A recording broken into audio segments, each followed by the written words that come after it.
ہم جس نظام میں رہ رہے ہیں یہ گر چکا ہے۔ وزیر داخلہ محسن نقوی کا فرسٹ پاکستان اکنامک سمٹ سے خطاب، کہا ہم سب جمہوریت چاہتے ہیں، کاکروچ اکٹھے ہو گئے تو سسٹم الٹ دیں گے، اس سے پہلے کچھ کرنا ہوگا۔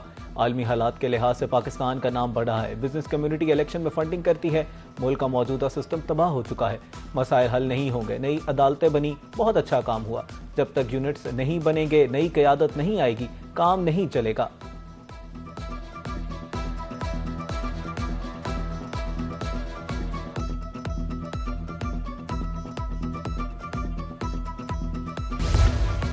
نئے انتظامی یونٹس نہ بنانے سے گورننس مسائل بڑھ رہے ہیں، حکومت کو بزنس کمیونٹی کے قریب آنا ہوگا۔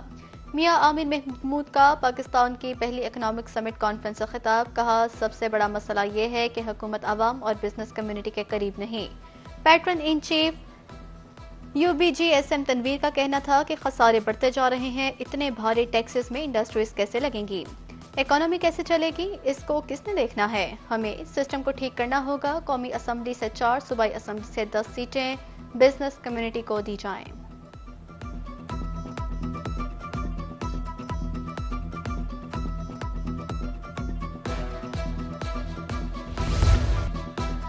الیکشن پر ڈاکہ ڈالا گیا تو وفاقی حکومت کی الٹی گنتی شروع ہو جائے گی، الیکشن کا فیصلہ بلٹ سے نہیں بیلٹ سے ہونا چاہیے۔ بلاول بھٹو کا مظفر آباد میں جلسے سے خطاب، کہا Azad Kashmir assembly truth commission کی قرارداد منظور کر چکی، احتجاج کرنے والوں سے اپیل ہے احتجاج ختم کر کے کمیشن کو قبول کریں، پی ٹی آئی بھی بائیکاٹ کی سیاست چھوڑ دے، اپنا ہاتھ تحریک انصاف کے سنجیدہ سیاستدانوں کی طرف بڑھا رہا ہوں، کشمیریوں کو حق حاکمیت دلوانا چاہتا ہوں، مہاجرین نمائندوں کی آزاد کشمیر اسمبلی میں نمائندگی ہونی چاہیے۔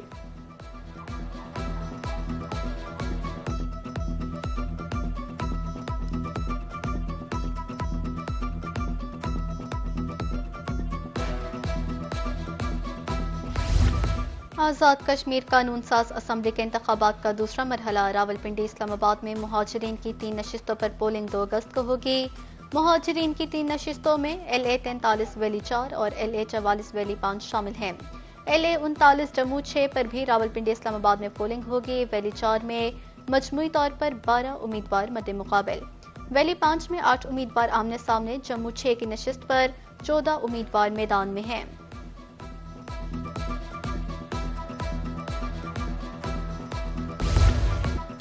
مونسون بارشوں نے پنجاب میں تباہی مچا دی، لاہور میں ایک اور سانحہ، باغبان پورہ میں سالگرہ کا گھر ماتم کدا بن گیا، بوسیدہ چھت گرنے سے ایک ہی خاندان کے 11 افراد جاں بحق، 6 زخمی ہو گئے، 3 منزلہ مکات میں 3 فیملیز رہائش پذیر تھیں۔ ادھر فیصل آباد میں بھی چھت گرنے سے 2 بچے ملبے تلے دب کر جاں بحق، 2 افراد زخمی ہو گئے۔ وزیر اعلیٰ مریم نواز کا قیمتی انسانی جانوں کے ضیاع پر گہرے دکھ کا اظہار، زخمیوں کے بہترین علاج کی ہدایت۔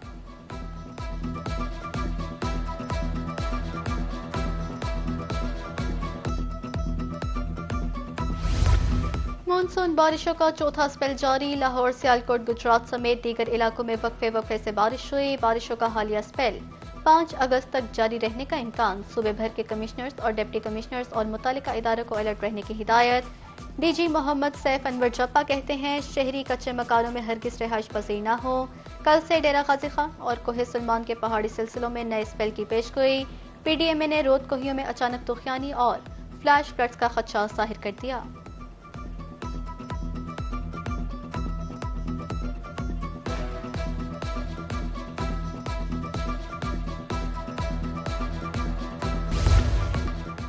امریکہ کے ایک بار پھر ایران پر حملے، سینٹ کام کے مطابق ایران پر بڑے پیمانے پر فضائی حملے کیے گئے، پاسدارانہ انقلاب کے درجنوں اہداف کو نشانہ بنایا گیا۔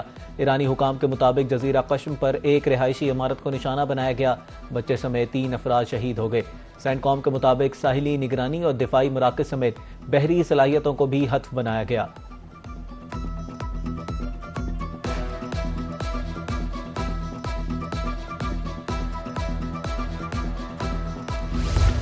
ایرانی پاسدارانہ انقلاب کا امریکہ کو جواب، اردن کے الازرق بیس پر بیلسٹک میزائلوں سے حملہ، امریکہ کے 3 F-35 جنگی طیارے تباہ اور متعدد فوجی ہلاک کرنے کا دعویٰ۔ پاسدارانہ انقلاب کا کہنا ہے کہ ہمارے خطے میں بچوں کو قتل کرنے والی فوج کے لیے کوئی جگہ نہیں، آخری امریکی قابض کو خطے سے نکالنے تک جدوجہد جاری رہے گی۔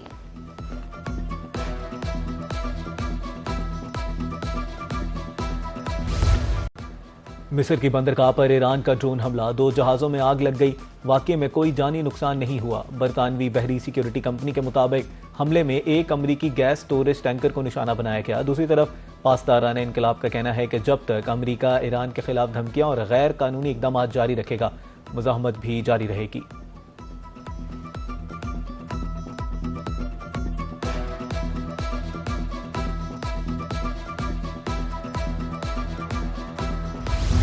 ہم نے دشمن کے خلاف مزاحمت کی نئی مثال قائم کر دی، ایرانی قوم ناانصافی اور ظلم کے سامنے سر نہیں جھکا سکتی۔ ایرانی صدر مسعود پزشکیان کا کہنا ہے قوم دشمن کے خلاف ثابت قدم رہے، ایرانی حکومت اپنے شہریوں کے ساتھ ظلم اور ناانصافی نہیں کر سکتی۔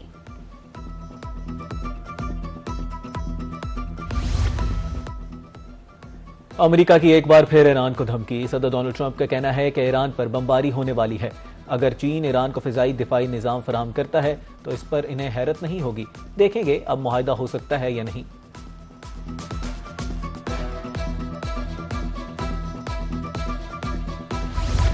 ایران کے خلاف جنگی حکمت عملی پر امریکی عسکری اور سیاسی قیادت میں اختلاف، ٹرمپ پر دباؤ بڑھ گیا۔ سینٹ کام کے سربراہ ایڈمرل بریٹ کوپر نے ایران کے خلاف بڑے پیمانے پر فضائی حملوں کی حامی بھر لی۔ جنرل ڈین کین اور پیٹ ہیگسٹ محتاط حکمت عملی اختیار کرنے کے حق میں ہیں۔ دونوں کا موقف ہے کہ امریکہ کو اپنے فضائی دفاعی نظام، خصوصاً ایئر ڈیفنس انٹرسیپٹرز اور دیگر اہم اسلحے کے ذخائر کو محفوظ رکھنا چاہیے۔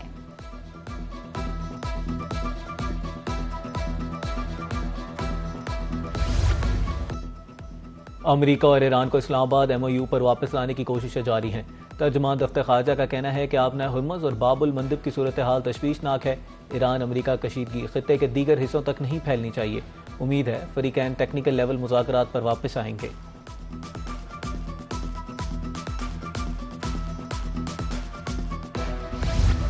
نائب وزیر اعظم اسحاق ڈار اور ترک وزیر خارجہ حاکان فیدان کا ٹیلی فونک رابطہ، غزہ اور مغربی کنارے میں اسرائیلی کارروائیوں پر تشویش کا اظہار۔ فلسطین کے معاملے پر عرب اور اسلامی ممالک کے اجلاس کی تجویز پر بھی تبادلہ خیال، دونوں رہنماؤں کا فلسطینیوں کے حقوق کی غیر متزلزل حمایت کا اعادہ۔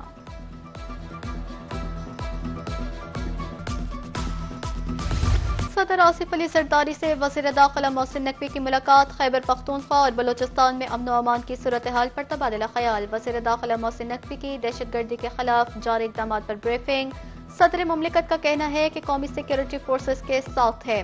ملاقات میں سیاسی صورتحال اور اہم قومی امور پر بھی تبادلہ خیال کیا گیا۔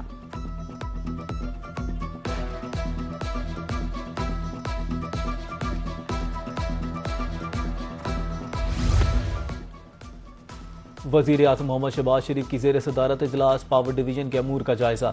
وزیر اعظم کا کہنا تھا کہ پاور سیکٹر میں اصلاحات اولین ترجیح ہے۔ پاور سیکٹر کی بہتری کے لیے مزید محنت کی ضرورت ہے۔ ملک بھر میں اسمارٹ میٹرز کی تنصیب ناگزیر ہے۔ وزیر اعظم کی بجلی تقسیم کار کمپنیوں کے بلنگ سسٹم کا ٹیکنیکل آڈٹ کروانے کی ہدایت۔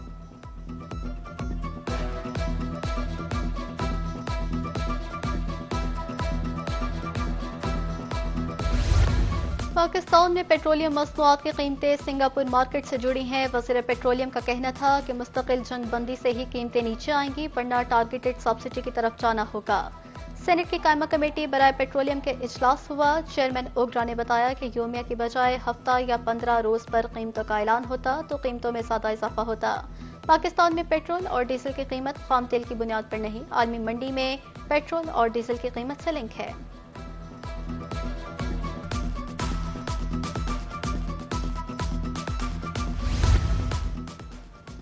تیل کی قیمتوں میں ایڈجسٹمنٹ معاشی توازن برقرار رکھنے کے لیے کی جاتی ہے۔ اسلام آباد میں وفاقی وزیر منصوبہ بندی اور ترقی احسن اقبال کا خطاب، کہا پاکستان انسانیت کے تحفظ کے لیے فعال سفارتکاری کر رہا ہے۔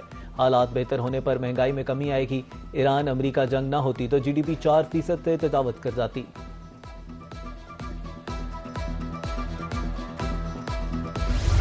سعودی عرب نے پاکستان کے $5 ارب قرض کی واپسی 3 سال کے لیے مؤخر کر دی۔ $5 ارب کے رول اوور سے فوری ادائیگیوں کا دباؤ کم ہوا۔ اسٹیٹ بینک کے مطابق پاکستان کے پاس سعودی عرب کے $8 ارب کے ڈپازٹس موجود ہیں۔ پاکستان نے اپریل میں سعودی عرب سے $3 ارب حاصل کیے۔ قرض رول اوور ہونے سے بیرونی مالی ضروریات $21.5 ارب رہ گئیں۔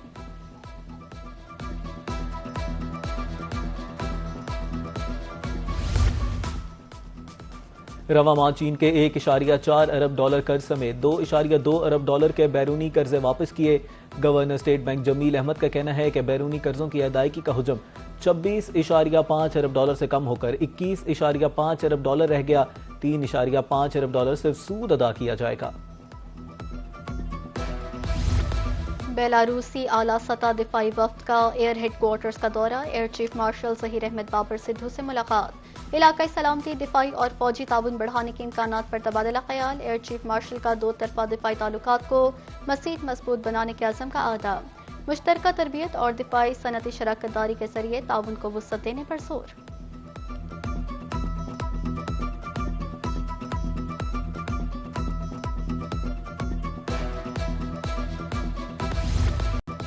پاک بحریہ کا کامیاب آپریشن، شمالی بحیرہ عرب میں پھنسے 19 ماہی گیروں کو بچا لیا۔ کشتی گوادر سے 120 ناٹیکل میل جنوب میں انجن کی خرابی کے باعث پھنسی گئی تھی۔ ریسکیو کیے گئے 19 افراد میں 11 پاکستانی اور 8 ایرانی شہری ہیں۔ وزیر اعظم کا پاک بحریہ کو خراج تحسین۔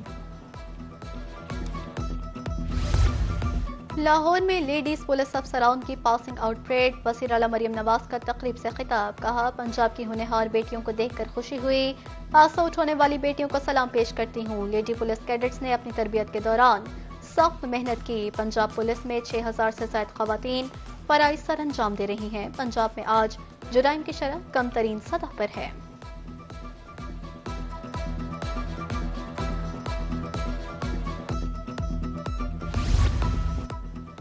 وزیر اعلیٰ پنجاب مریم نواز نے 7 اضلاع میں گرین بسوں کا افتتاح کر دیا۔ افتتاحی تقریب سے خطاب کرتے ہوئے مریم نواز کا کہنا تھا کہ گرین بس منصوبہ عوام میں بے حد مقبول ہے۔ مرحلہ وار صوبے کے ہر ضلع میں مزید بسیں فراہم کی جائیں گی۔ گجرات، ناروال، قصور، شیخوپورہ سمیت 7 اضلاع میں آج سے گرین بس سروس کا باقاعدہ آغاز ہوگا۔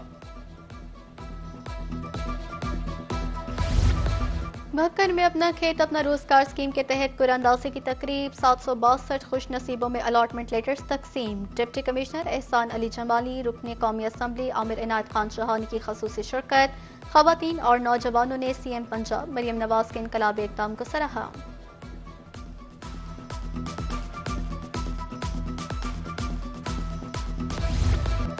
Common wealth games gold medallist Arshad Nadeem نے جیولن تھرو فائنل کے لیے کوالیفائی کر لیا۔ ارشد ندیم نے فائنل کے ٹاپ 12 میں جگہ بنا لی۔ ارشد ندیم کی پہلی تھرو 78.63 میٹر رہی۔ تیسری اور آخری کوشش میں انہوں نے 75.65 میٹر کی تھرو کی۔ پاکستان کے یاسر سلطان فائنل کے لیے کوالیفائی کرنے میں ناکام رہے۔ کامن ویلتھ گیمز میں جیولن تھرو کا فائنل کل ہوگا۔ اور معروف فٹ بالر نیمار نے عالمی مقابلوں سے ریٹائرمنٹ کی تصدیق کر دی، کہا وہ اب مزید نہیں کھیلنا چاہتے، میرے خیال میں برازیل کی قومی ٹیم کے ساتھ میرا وقت اب گزر چکا۔